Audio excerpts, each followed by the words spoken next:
Disney is once again shaking up the media industry, saying it will stop selling movies to Netflix and begin offering ESPN sports programming and family films directly to consumers via 2 new streaming services. I want to get straight to our David Weston in New York. David, take it away. Thanks so much, Emily. We have the man of the hour, Bob Iger. He's the chairman and CEO of the Walt Disney Company, joining us from the West Coast. So, Bob, this is a major strategic move, as you've said, for the Walt Disney Company. Going over the top, if I can put it that way, not only with ESPN, people were asking about that, but also with Disney and Pixar. My question is, why now? Why not a year ago or a year from now? Well, we've seen a pretty dramatic shift in the way media is consumed. It's becoming more and more app-based. You just mentioned as it related to your 15-year-old son. I see it certainly with my kids and my grandkids. And a lot of the app-based consumption is done on over-the-top direct-to-consumer services. We've obviously got the great brands to be able to reach consumers directly because the brands are in demand and there's great passion for them. You need the technology to do that as well, and that's no easy task. It's not simple, particularly when it comes to streaming live sports where you have consumption at a very, very high level and it's all at once. So we bought a third of BAMTech a year ago. We had an option to buy control 4 years hence.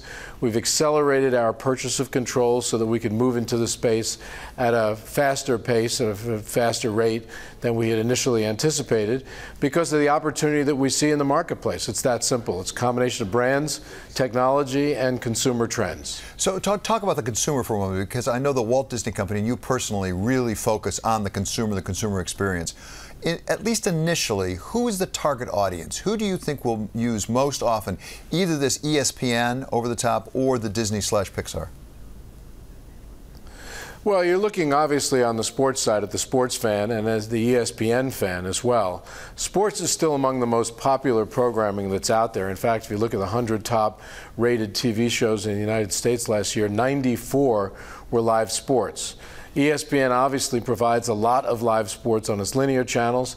This service will provide an additional 10,000 additional live sporting events in its first year of operation. So we're looking to reach the passionate sports viewer, this passionate sports fan that wants to be able to watch sports on mobile devices, on you describe as over-the-top direct-to-consumer services with really high-quality user interface, and essentially that's what we're providing. On the Disney side, we've got a global fan base. They're passionate. There's a great affinity to the Disney and Pixar product. It's families, it's parents, it's kids, it's even teenagers and certainly grandparents. So we reach basically everyone, and it's worldwide. It's not just in the United States.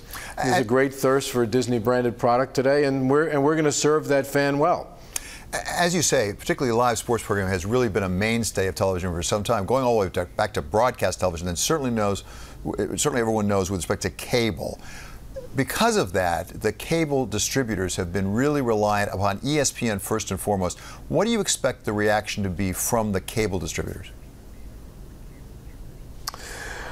Well, we're going to continue to distribute the ESPN linear channels through the cable distributors. They've been good partners of ours over the years, and together we've managed to create a highly profitable business.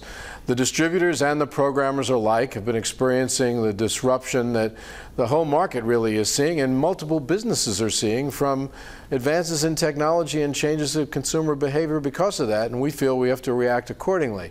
My guess is that the distributors will look at this probably, more as a threat than anything else. It's not intended to be that. What we're doing is we're reacting to marketplace conditions, and we're taking advantage of the quality of our brand, the passion in the product that we create, and the technology that enables us to reach consumers directly. You look at Disney's businesses, by the way, except for the theme park business, virtually all of our businesses touch the consumer through third-party distributors. That's everything from big box retailers to owners of motion picture theaters, and I could go on and on. This is an opportunity for us to reach the consumer directly, and that's an important step for the company in terms of growth. So, Bob, help me make sure I understand this correctly. Again, stick with ESPN just for a moment. If I sign up for this app the moment it's available early 18, is that right? Yes. So early 18. If I sign up for this, one app, so it's the ESPN app. But I won't get all of ESPN programming unless I've authenticated through my cable provider. Is that correct? That's correct. So there's one app. It exists today. You can watch ESPN's linear channels on that app.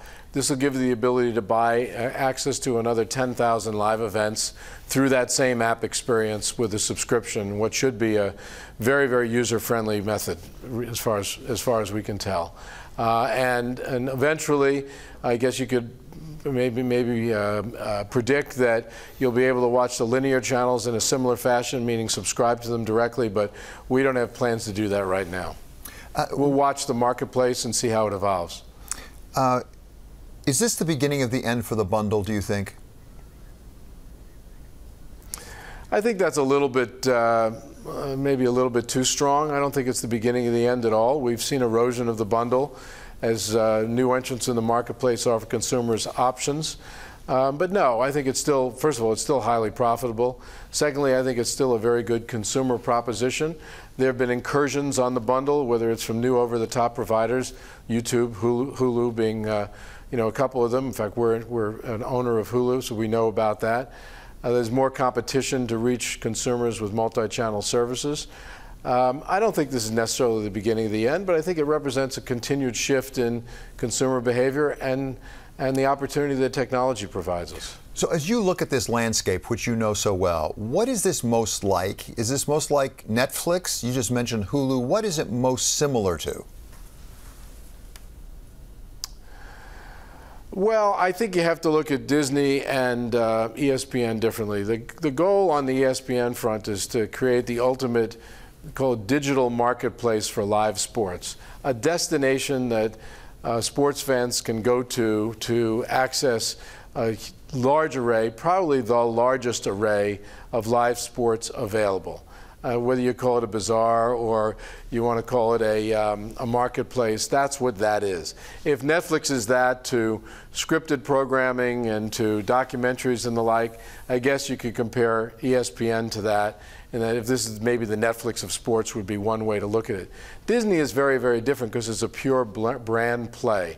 This is taking a product out that has an incredibly robust fan base, that has not only a great history, but it's got a great present and a very, very bright future when you look at the intellectual property. Universal appeal, relevant as can be, even though it's almost a 100-year-old brand, and very much, I think, welcomed into the home and on mobile devices for kids and families around the world.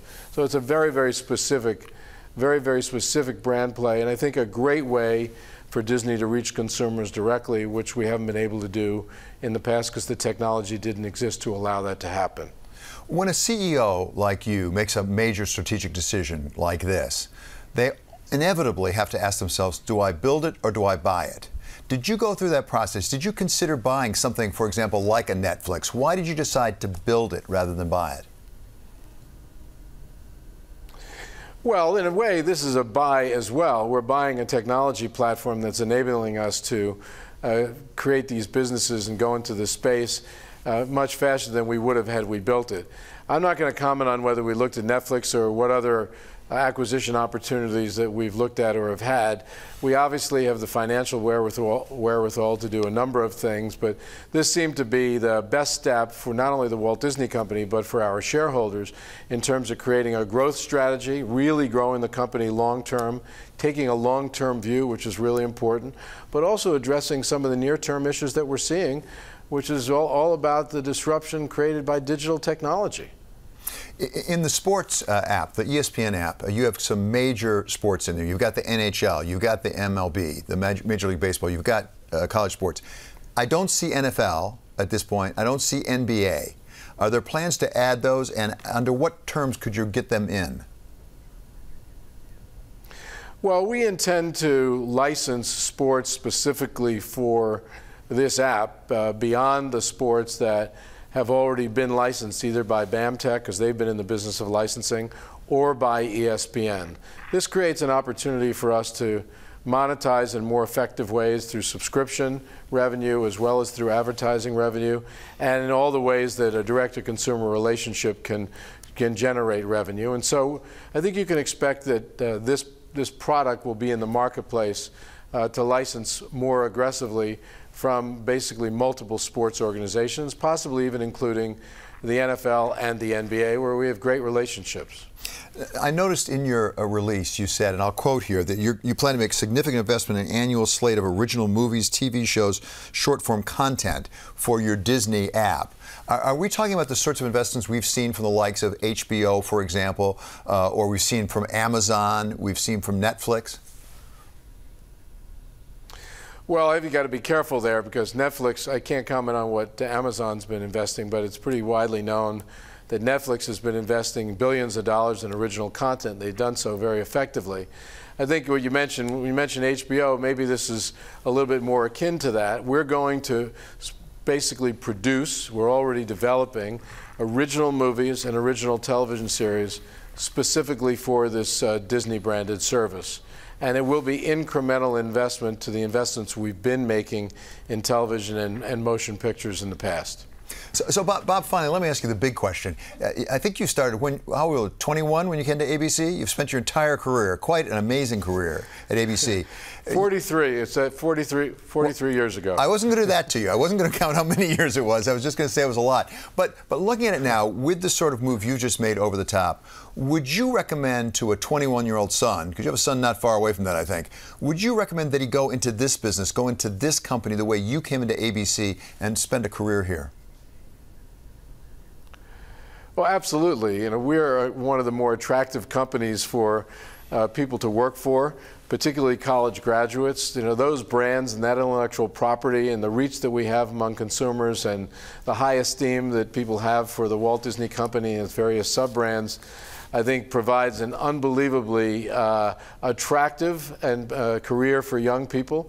There's a huge amount of potential here. You know, when you think about the company and you think about the world, we're about great storytelling, great branded storytelling, and you can't look at it in terms of how it's distributed in one time or the other.